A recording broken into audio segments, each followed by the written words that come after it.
future sanctions that we should watch out for and ones that we should really be paying attention for going forward. One, increased sanctions on oligarch money and money laundering and in general, just Russians planting their assets in third countries, particularly in the West. So particularly what Britain does with the assets in London and whether that acts as a movement for the French to do something similar with Paris assets and Italian assets in terms of real estate, Greek vacation homes, all these things, right? But the question is, what will happen?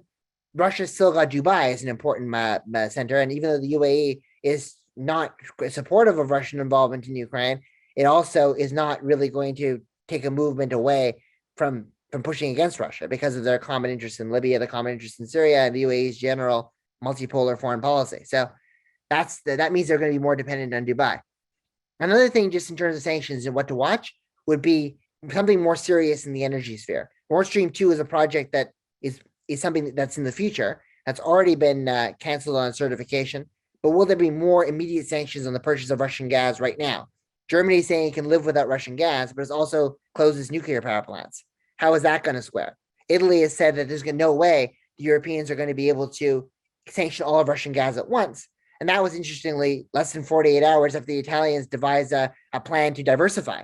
So the Italian economic ministry talks about diversification, then Draghi says, no way are we going to be able to cut ourselves off from Russian gas. So is there a bigger movement away from Russian gas? I'm more skeptical of that. I think it's more likely that they'll target the assets of oligarchs than they'll do this.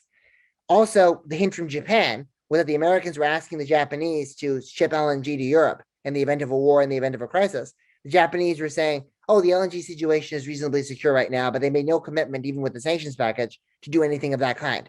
So that means that the gas issue will still remain an open question. Azerbaijan, Qatar, Turkmenistan, nobody's going to be able to fill the void that Russia has for 40% of Europe's gas right now.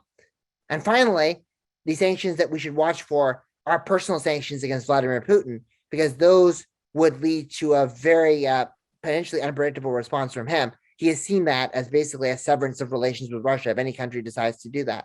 I think only Poland and Lithuania have talked about it, but Joe Biden mentioned it as a contingency on the 25th of January.